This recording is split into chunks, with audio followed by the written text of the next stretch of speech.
yeah, I mean, I don't think anybody knew what we were in for when Tiger came out. You know, you were always known as one of the most consistent players. I haven't seen a flaw in his game. Good afternoon, ladies and gentlemen. Welcome to the Florida Golf Experience. I'm Christian Martin, local PGA professional, here with Dan Henson, local realtor, and we're out to have a couple of really good shows for you here. Yep, we are here at the Florida Golf Experience. We are excited to get some new guests in. Today, we're going to be Mr. Scott Hoch. Got some great stories, chatted him on the phone a little bit before we got started here. We are super excited. You know, with 23 professional wins. He played all over, too, by the way. 11 PGA Tour wins. Made the U.S. Open cut 18 times. 18 played in 24 times. And made the cut 18 times. That's pretty impressive. Pretty impressive. So the Byron Nelson Award. And what was the other award he Harry had? Varden. Varden Award. So it has something to do with keeping that score real low on a consistent basis for the whole year. 1986. He won both. Yeah. So, hey, without further ado, Scott Hoch. My name's Dan Henson. I think we talked a little bit before. And I have Christian Martin. He's a 30-year PGA professional here in the area. And he's my kind of go-to for all the golf information I need and keep me straight. So... Well, Scott, we got open week coming up at Oakmont. You know, what do you think about that? You play? That's this week? Yep. You didn't know. Classic. Tell us a little bit about what you think of Oakmont and how challenging it's going to be for the boys this week. Gosh, it's always been challenging. I'm not sure how many times I played in it. I mean, how many times I played majors there. But you've qualified 18 times. Well, I'm talking about playing there. Made the cut and 24 times you're in. At Oakmont. But I know that what I remember is very difficult. And I remember one time in particular when I had the PGA, when I was playing the PGA there, that I think I was trying for a spot on the Ryder Cup team. And that's a hard course to have to either hold my ground or finish top 10. But anyway, I did and made the Ryder Cup team because it used to end on that week. Or either that guaranteed it. But, yeah, I mean, just ask Phil Mickelson how hard Oakmont is, and he'll tell you too. So it's just, the rough, the trees, the greens, they're all, U.S. Open is always difficult, but that makes it extra difficult there. Yeah, they're not going to make it easy for the boys, are they? Yeah, don't think so. Depending on the weather, they can make it as difficult as they want. Well, if it rains, it softens up the greens, but it thickens up the rough. So it's kind of, one or the other. So I'm sure the players would like it to still be soft. They can play from the fairway. That's easy to hit the fairway, but when the greens are that hard and that fast, it's tough to compensate for that. Well, who you there's a lot of stuff in the news about Rory and Scotty. Where do you see these two, and who's going to come prevail on this thing? Well, those are the only two I can really see right now. I mean, Scotty, you have to consider him the favorite every time he tees it up these days, and Rory, he's been playing so well except for last week. But, that might be good. He might have been a little fried and gave him a couple of days to relax and get his mind together. And I'm sure he probably went up there early, gets him a little more practice time on the course. So I figure those two guys might be the favorites for me. Yeah. Well, clearly, if you want to have a son that plays golf, if you name him Scott or Scotty, he's probably got a good chance of making it. What do you think? Well, for sure. But hey, what's different about me? I never did like Scotty when everybody called me I was younger. So I'm glad he likes it because that's what it is, and he's become phenomenal. He's our he's closest one to what numbers Tiger was putting up. Right. Hopefully he can sustain it for a little while and we can keep this conversation going. Yeah, pretty that's amazing. Good.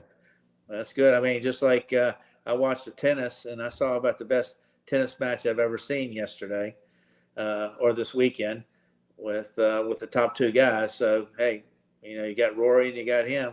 Who knows? It might be a duel again. Well, it's funny. We were talking to Olin Brown, and one of the things he brought up was the tennis match again. So, that's both of you bringing up the tennis match. It was a heck of a match.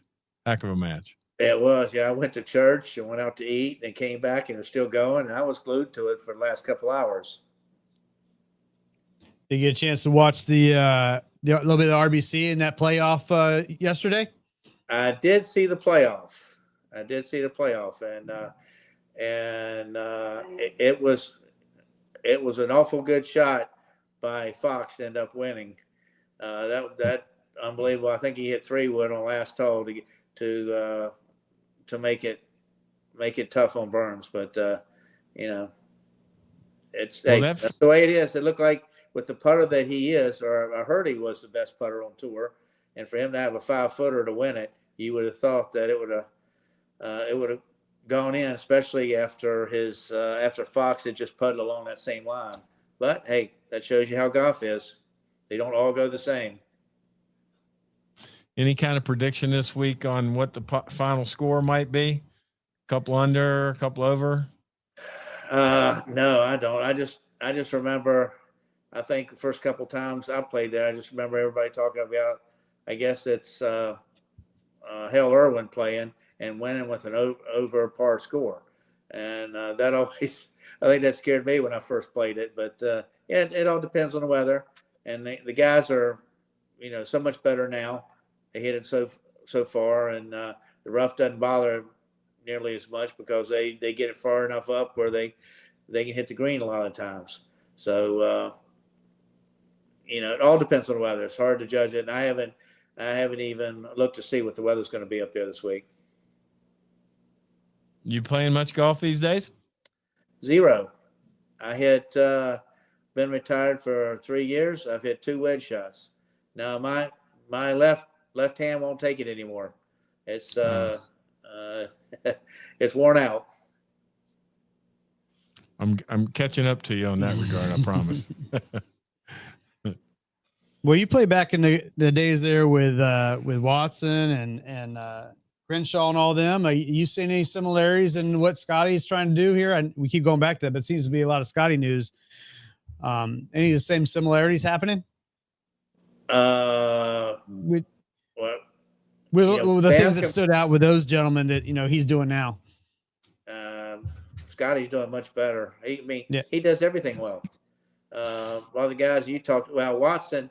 Now Watson wasn't nearly as consistent as Scotty is, and I haven't seen a flaw in his game, and that's tough. And really, but the only one I can say that about would be Tiger.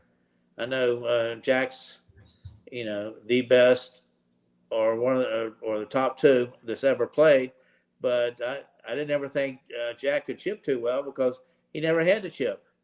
He never practiced it much. he played so well. But then with Scotty, he's got short game, putting, driving. At least I guess in the PGA, he finally figured out after hitting 5 shots to the left that aim a little farther right, and and then he came back and played great at the back nine. So, he's got it right now. As far as Tiger had some weaknesses when he played, but he was just so dominant in the other phases. But I don't see any weaknesses in Scotty's, especially his mind. Obviously to do what he does, what he did at the PGA, was it the PGA or whatever it was? Anyway, when he came back from losing the lead and coming back so strongly that he did, it's pretty strong mind there.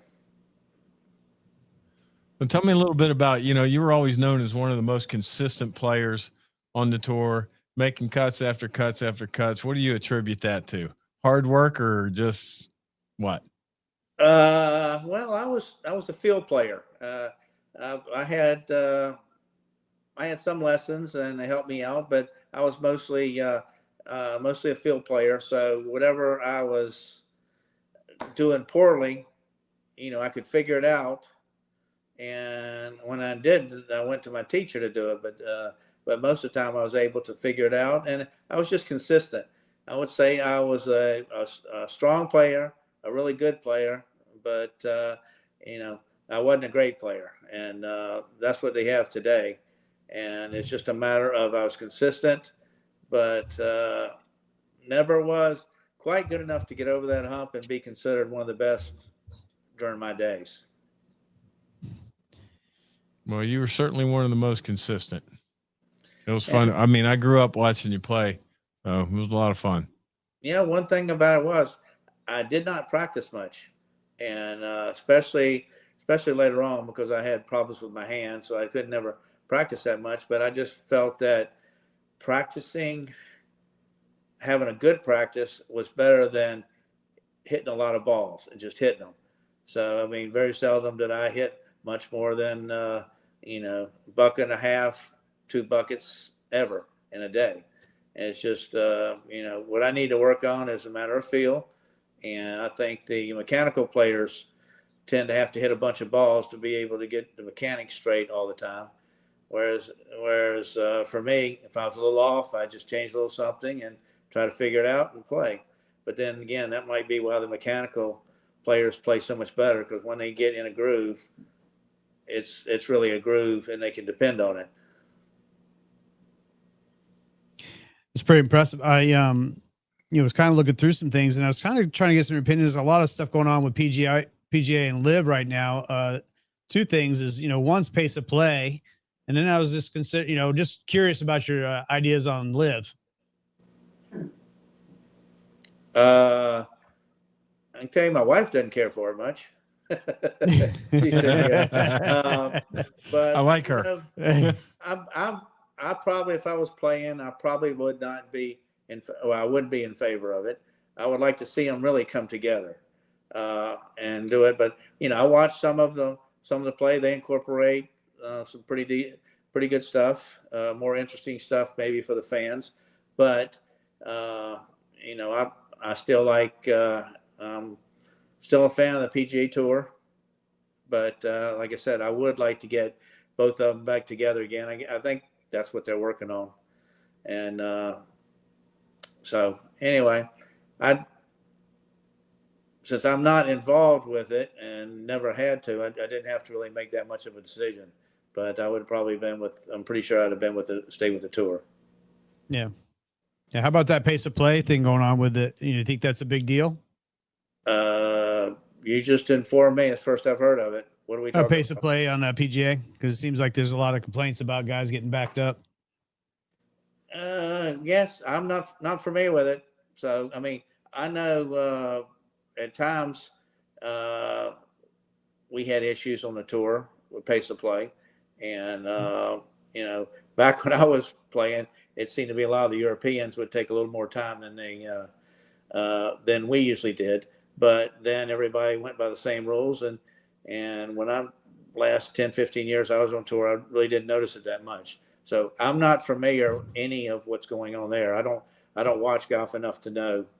I usually just watch the bigger tournaments, and I just happen to watch the tennis, and then it went into the golf, and then it went into the basketball. So man, I had a great day yesterday watching. Yeah. Hockey's still finishing up. Yeah, well, I haven't gotten into hockey so much, but but the other I have.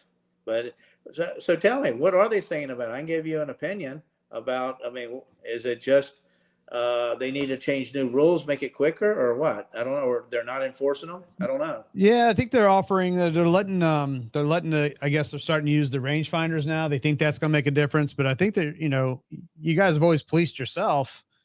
And I think that you got some guys on tour complaining a little bit. Christian, what do you think? Well, definitely definitely pace of play is an issue, but they have to do something about it. And if they're not going to issue the penalty, then nobody's going to do anything about it. Right. You can't find these.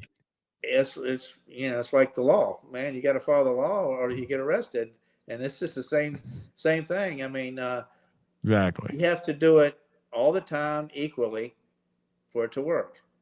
And there was a time when I played quite a while ago that they were big on the speed because it did get too slow, and then they did start finding people, and all you need to do is a few people, and then they get the message, and then everybody starts speeding up.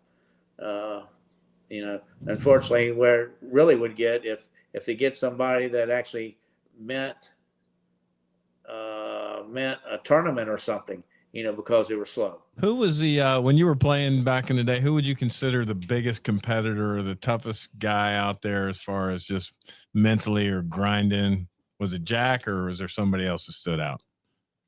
Well, I guess I covered a lot of them. I played with Jack when I first came on tour, one of the first tournaments. I didn't know him. I mean, I didn't play with him enough to know, especially when he was in his prime. But I'm sure he was. But the strongest willed guy I've played with was Tiger. He was. You weren't going to beat him mentally. So right. I mean, he was. I'm not sure anybody was as confident or sure about his game or sure he was going to win than him.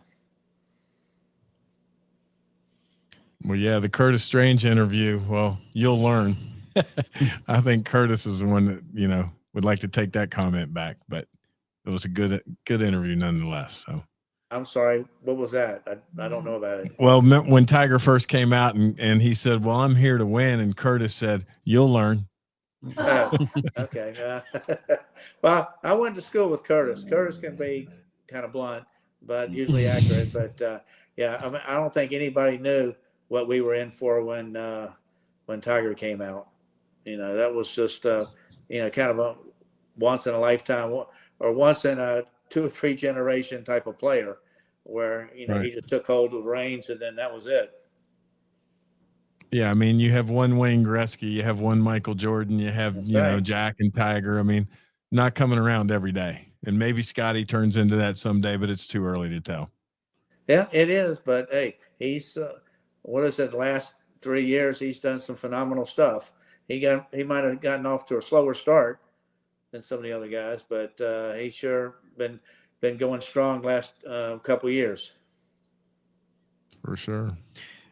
Reaching back a little bit in your history there, who was the most underrated player when you were playing out there? That didn't quite get the credit, but was always right there. Is there anybody that stood out like, man, this guy's good, nobody knows about it? Well, maybe like a Fox is today. I actually thought Wayne Levy was really good. Was a good player during his prime, and not really many people knew about it. And I mean, that's just what comes to mind now. I always thought that, and he went along, for about 2-3 years there. He went along, kept winning tournaments, and nobody was talking about him. And I'm not real sure who else I might have thought was underrated. I never really thought about that much. I know I always thought more about who was overrated, but you're not going to get. I was say you might want to not go there, but you're not going to get any of those names from me though. So that's something you don't give out. But I never really thought that much about underrated. Well, so was it harder to win the first time, or was your last victory the hardest one? Well, my first victory was probably my 4th or 5th tournament, so it wouldn't be that one. I actually got hurt at the beginning of the year before my first tournament, and then didn't play for 5 or 6 months. And then when I did, they finally figured out what it was, and then I got it corrected. Then I think I won like my 4th tournament. I would definitely say it was my last tournament because, hey, I think I was 47 and at Miami, which was one of the a very prestigious tournament at that time, and I ended up beating Jim Furyk in overtime. Had birdied the first 2 playoff holes to win that tournament. So being at 47, you figure you're not going to have too many more opportunities to win. I mean, I won on the Champions Tour, but when considering the regular tour, that was tough. Well, I would look back at your career and Jim's career, and clearly your golf swings were a little bit different, but Jim was also a pretty consistent guy. He made a lot of cuts. He was always right there, same as you. week after week. We always knew you were going to be around for the weekend. It was kind of cool. He was a notch better than I was. I would have liked to had what he did, but no, he's a great guy, and he was very consistent. You're right about that. He just and that's another one that I would not think he would consider himself a technical player. He's just a field player. I guess if you have a little different swing, then you're more field than technical. And he had a great feel for it, and he was a partner of mine in a Ryder Cup, so I got to see it close up. So anyway, yeah, great guy. Good. Great guy. Well, if you were out there playing golf nowadays, I mean, in Florida, what would be one of your favorite courses you'd love to play? I always try to get that out of everybody, and I like getting those helpful hints, but it's curious to see how many people like the courses here in Florida. Gosh, when it comes to me, I've only played courses where I've had tournaments, and honestly, I can't think of any course that's in my top courses that are here in Florida. Okay. What about in the U.S. then? Well, favorite golf course as far as tournaments, I always thought Jack's Memorial was my favorite tournament, and one of my favorite tournaments to play in as a family was up at Hilton Head, because we always had the best time up there. I mean, that's a course that I played well, but never well enough to win. But I enjoyed it up there, and our family had a great time. That's a nice area, Hilton Head, for sure. What else you got there, Christian? So, believe it or not, one of my favorite courses of all is Muirfield over in Scotland. And so some people might think that's crazy because they think that I don't care for many of the tournaments, many of the courses over in Great Britain, but I really like that course when I played it. So those are like three that stand out to me. Nice. Excellent. So, what do you got going on nowadays? Are you, since you're not playing golf nowadays, what are you kind of up to? I seem to be pretty good at doing nothing. I really don't have. Didn't take on tennis or fishing or something, huh? My wife probably says irritating her, but yes. Yeah, she thought it was good when I played the tour. When I came home and I spent too much time at home, I think she likes me to get on the road and start back playing, but I can't do that. But anyway, yeah, I just don't do much. I just enjoy just being around, and I'm fortunate that I have my kids and my grandkids not too far away, so we get a chance to see them quite a lot. But no, other than that, I really don't do much. Don't really have any hobbies. We'll have to get you on more, and we'll create a hobby for you here. Maybe you could be our host with us. I don't know about that. Yeah, I'll let you guys keep that. Well, we really appreciate your time today. Sure. Thank you. Enjoyed it, guys. Thank you. All right. Well, we'll hopefully talk to you down the road here, and I do appreciate your time, and enjoy the rest of the year. You got it. See you then. Hey, so we had another great podcast. Scott Hoch was here. It was nice for him to join us from Orlando. His wife Sally helped us out, get everything set up. It was great talking with him. He had so much. I think you stressed to me so much about he was Mr. Consistency. He really was. He was. I mean, that's what you know him as. Right? Yeah, he was just going to be there week in and week out. I mean, the man was an ATM machine out there. Yeah. He teed it up. He got paid.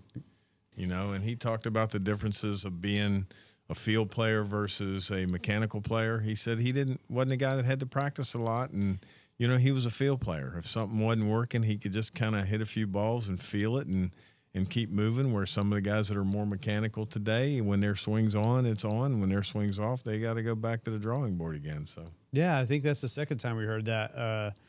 I think Mr. Olin Brown, when we talked prior to that, said something about he was more of a field player. He's like, I'm not going to knock out 60 buckets of balls, right. this week. But, it was pretty interesting how, his approach. And, when we talked about Scotty a little bit, he definitely talked about his mental game, to ability to outthink, the next guy, and just control his he's so calm. So, well, I think, one of the big differences and this is a question maybe we can ask some of the guys that we're interviewing next time is you kind of had to be a field player back in the day. We didn't have the technology. We didn't have the computers. That makes sense. We didn't have the simulators. We didn't have all these numbers and all these statistics. So you just had to figure it out. Yeah, I never thought about that way. I mean, that makes a point. And, we maybe, like you said, we'll bring it up a specific way because, when you started playing golf yourself, you weren't running to the simulator to figure out that 1 degree difference. You tell me when we were out, you say,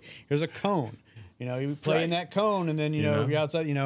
So I mean, those guys were, and including me, there were no cell phones. I mean, we had a bush on my golf course that I grew up, and that was a 150-yard marker, and that was the only notable yardage you had. You had to figure it out. Yeah, like it's all right in the palm of their hand now, and in some ways that's a good thing. In some ways, yeah, Well, and it's funny because he had kind of got out of, paying attention to golf lately because he's like, I kind of done my course with it. So, but, we brought up things like pace of play. He wasn't quite sure, but then we kind of got talking to it and he goes, yeah, you know what? We kind of did have that problem going on. A little bit pace of play was an issue, but I guess, like I said, they police it out themselves back then. Well, clearly the tour is looking into it. It's one of the things that they're going to be battling probably forever on the PGA Tour.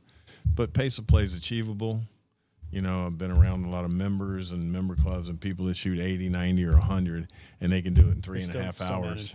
Yeah. So it's something they need to address. But of course they're constantly working on improving the game, and they're delivering a product to the people. So takes time to deliver. Sure. Well, I think, we had another good podcast there. We look forward to the next one, working with our producer to get the next best guest. So we hope you stick around. And until next time, we'll see you on what do you say? Hit them straight. What was that? Long and straight. Long and straight. Okay, good. See you on the next one.